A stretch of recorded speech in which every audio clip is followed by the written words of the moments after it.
Bismillah, Assalamualaikum warahmatullahi wabarakatuh. Alhamdulillah, la hawla wa la quwata illa billahil aliyyil azim. Assalatu wassalamu ala asrafil anbiya'i mursalin wa ala alihi wa sahbihi wa man tabi'ahum bisanin ila yaumiddin. Yang saya hormati Bapak Ahmad Fauzan Pujianto, Magister Agama, selaku dosen mata kuliah Hermeneutika. Perkenalkan, nama saya Adam Yudakdo Galin Saputra dengan NIM 933808319. Di sini saya membuat video untuk membuat tugas terakhir semester, yaitu UAS Hermeneutika. Langsung saja, sebelum saya masuk kepada pemikiran Friedrich Ernest Daniel Schleiermacher, saya akan sedikit menjelaskan tentang apa itu hermeneutika. Kata hermeneutika berasal dari kata Yunani yang berasal dari kata dewa Hermes, di mana Hermes ini adalah pembawa pesan dari dewa kepada manusia. Kita semua tahu bahasa Tuhan itu adalah bahasa yang kompleks. Jadi Hermes berperan untuk menjadi penerjemah bagaimana caranya supaya manusia dapat memahami pesan dari Tuhan. Karena alat manusia dengan alat Tuhan itu berbeda. Sedangkan hermeneutika dalam Islam menjadi metode dan teori yang difokuskan kepada pemahaman-pemahaman yang berupa teks, baik teks Al-Quran maupun teks Sunnah Nabi. Hermeneutika sebagai metode yang penafsirannya akan selalu relevan jika diterapkan dalam memahami Al-Quran, sebab kebenaran yang didapat tergantung pada orang yang melakukannya, atau bisa dikatakan open-minded. Itu mungkin sekilas dari pemaparan atau penjelasan tentang hermeneutika. Sekarang kita masuk kepada tokoh-tokoh hermeneutika. Yang pertama dan yang terakhir, Friedrich Ernest Daniel Schleiermacher, yang lahir pada tanggal 21 Maret 1768 di Silesia, di daerah Jerman yang sekarang menjadi negara Polandia, yang wafat pada tanggal 12 bulan Februari tahun 1834 di Berlin, Jerman. Ia menempuh pendidikannya di Universitas Martin Luther Halle. Friedrich menjadi salah satu tokoh penting yang menjadi titik penting dalam perkembangan hermeneutika sebagai ilmu pengetahuan. Jadi proses perkembangan hermeneutika sebagai ilmu pengetahuan itu kan berlangsung melalui berbagai tahap, yang dari awalnya sebagai metode dalam memahami teks-teks suci, sampai kemudian menjadi metode yang memahami teks-teks umum, yang kemudian juga melebihi filsafat. Saya kira pemahaman-pemahaman yang berada di tangan Friedrich inilah yang kemudian hermeneutika menjadi matang atau siap diajarkan dan dikembangkan sebagai sebuah cara menafsirkan untuk difahami. Jadi bisa dikatakan tokoh Friedrich inilah sebagai bapak hermeneutika modern. Dia adalah tokoh yang pertama kali merumuskan bagaimana cara kita menafsirkan semua teks setelah hermeneutika menjadi cukup favorit di kalangan para teolog, para penafsir-penafsir agama, atau penafsir-penafsir Quran yang digunakan untuk menafsirkan teks-teks suci.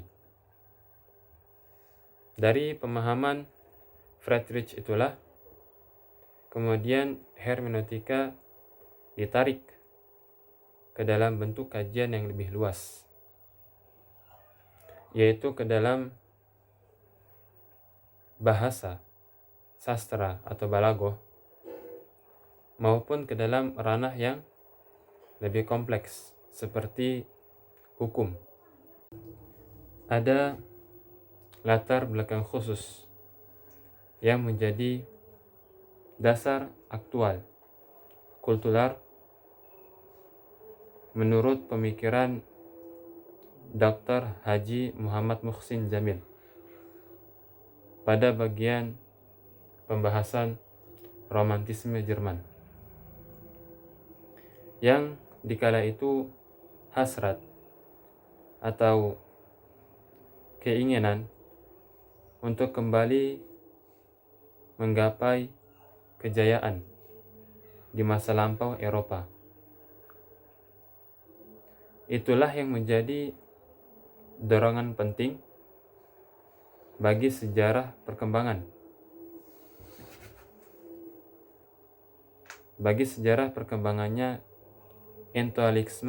intelektualisme ke depannya. Nah, salah satunya yang menjadi inspirasi bagi gerakan-gerakan perubahan hermeneutika. Kemudian disinilah muncul pertanyaan, mungkinkah kita mendapatkan pemahaman yang baik? Bagaimana cara bisa membedakan pengarang ketika kita berusaha untuk memahami sebuah teks? Jadi jawabannya adalah kita harus kembali kepada masa lampau, kembali lagi mempelajari sejarah, histori, kembali lagi melihat jejak-jejak sejarah. Dengan kata lain atau secara sederhananya, hermeneutika Friedrich ini bukan hermeneutika yang bersifat reproduksi atau reproduktif. Maksudnya yang menghadirkan kembali makna yang dimiliki sang pengarang di masa lampau, yang ia hadirkan kepada kondisi dan situasi yang sekarang, yang dimana pembaca akan selalu lahir terus. Kemudian apa itu gerakan romantisme? Gerakan romantisme adalah gerakan yang di antara bidang utamanya itu adalah sastra dan filsafat, yang dimana sastra dan filsafat ini adalah gerakan yang berusaha membangkitkan kembali sastra-sastra klasik yang bagaimana itu digali, dikembangkan, ditafsirkan, dan juga dipahami.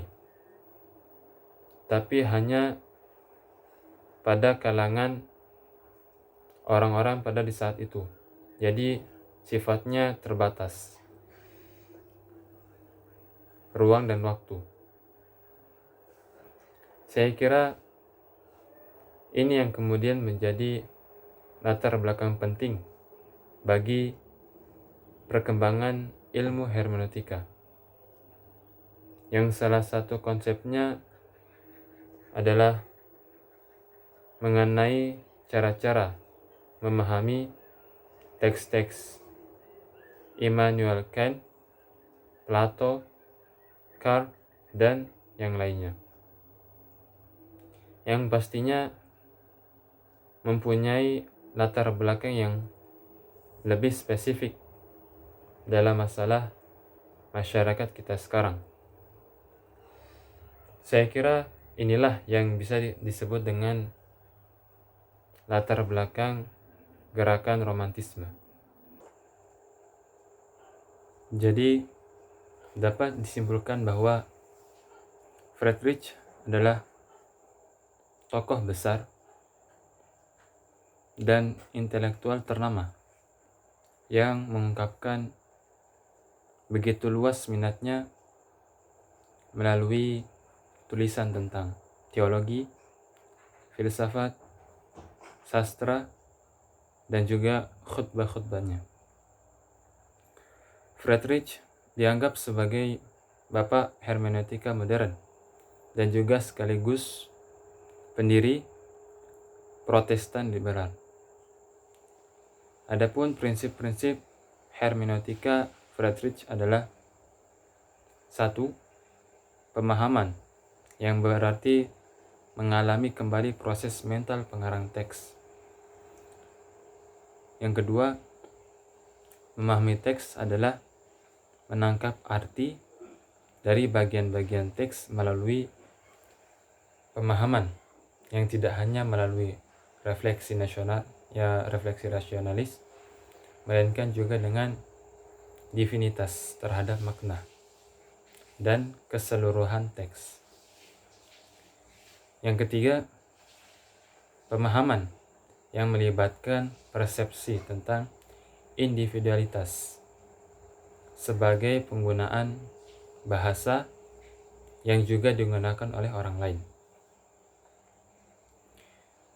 Yang keempat, pemahaman tidak sekedar menangkap apa yang disebutkan secara eksplisit oleh pengarang, tetapi juga memahami pikiran dan tujuannya di balik kata-kata atau tulisannya. Mungkin cukup sekian dari apa yang bisa saya sampaikan. Kurang lebihnya mohon dimaafkan. Nun wal qalami wa ma yasturun. Wassalamualaikum warahmatullahi wabarakatuh.